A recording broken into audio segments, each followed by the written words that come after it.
Okay, let's dive into this. Welcome to today's Explainer, where we are unpacking a truly fascinating framework straight from the realm of dark psychology. Today we're exploring a blueprint for building what the source material calls a psychological fortress. We're looking at the 8 principles of Machiavellian ruthlessness. Now, real quick, as an explainer, my goal here isn't to tell you how to live your life or to take a side.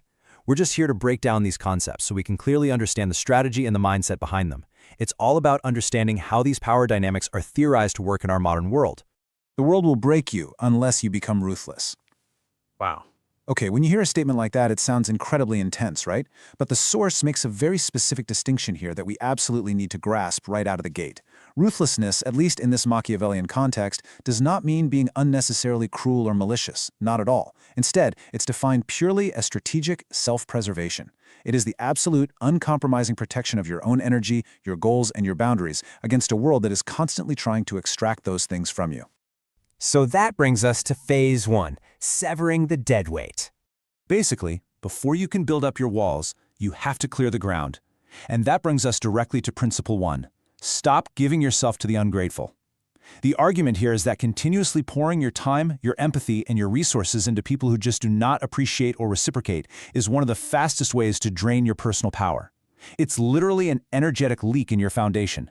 In a Machiavellian framework, every single ounce of your energy is a critical resource. Wasting it on the ungrateful isn't just exhausting. It's viewed as a massive strategic error that weakens your overall position. Continuing this internal pruning, the framework jumps to principle 3, kill the need to be understood. Now, why is this so critical? Because the source frames the desire for external validation as a massive, glaring vulnerability. Think about it. When you desperately need others to understand your motives, you are effectively handing them the power to validate your existence and your choices. You are essentially putting the keys to your psychological fortress right into someone else's pocket. And this comparison brilliantly illustrates the real-world application of that principle. Just think about the contrast. On one hand, we have over-explaining, which usually projects insecurity and a desperate need for approval. It signals weakness. But on the other hand, we have moving in silence, without seeking external approval. This represents totally self-contained power. When you stop trying to convince people of your worth or your reasons, you reclaim all the psychological leverage in that dynamic. You just act, and you let the results speak for themselves. All right, moving on to phase 2, forging your armor. To actually begin forging that armor, we loop back to principle 2, turn pain into power. The author lays this out in a very specific psychological transition. First, you don't deny the pain, you actually have to experience it. But step 2 is where the magic shift happens.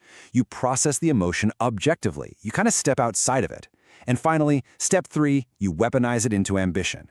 Instead of wallowing in a setback, you treat that pain as raw fuel. It's this calculated psychological alchemy that turns your deepest vulnerabilities into the very iron that makes up your armor.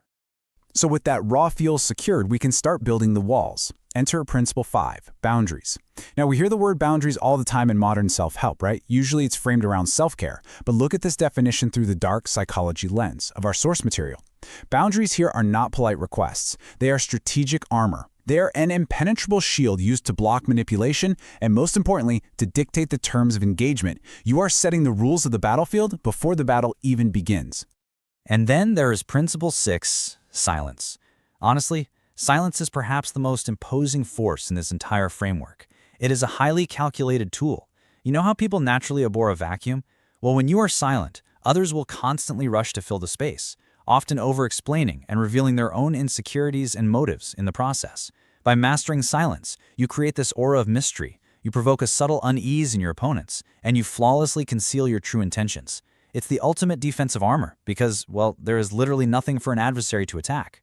Which naturally leads us into phase 3, the strategy of distance. Now, what's really interesting about this next concept, principle 4, detach, don't beg, is the stark contrast in behaviors. Begging for attention, chasing connection, these behaviors completely strip you of your power because they show you are dependent on the other person. But detaching, pulling away emotionally and physically, that creates immediate leverage. The very moment you show you are perfectly willing to walk away, the power dynamic instantly shifts. You aren't just protecting yourself, you are actively reclaiming the upper hand. This calculated distance also applies to principle 7, which imparts a pretty stern warning against the risks of giving your full loyalty to anyone.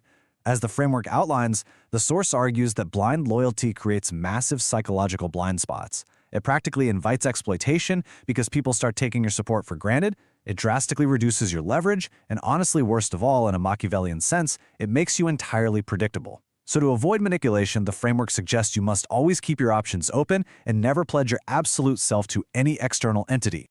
And that brings us to the final summit, Phase 4, Becoming Truly Untouchable. Principle 8 is simply become untouchable. This is the ultimate culmination of the source's philosophy. It's where severing ties, weaponizing pain, and deploying boundaries all coalesce into one single state of being. That unshielded, vulnerable mind that we started with has successfully transformed. It is now an impenetrable, self-sufficient fortress. You no longer react to the chaos of the outside world. Instead, you operate from a position of absolute internal control. You dictate your reality, completely insulated from the emotional manipulation and the energetic drains of others. So looking at the entire blueprint we've just uncovered, have you built your armor, or are you still waiting for the world to break you? Just let that sink in for a second. Think about where your own boundaries might be the weakest today.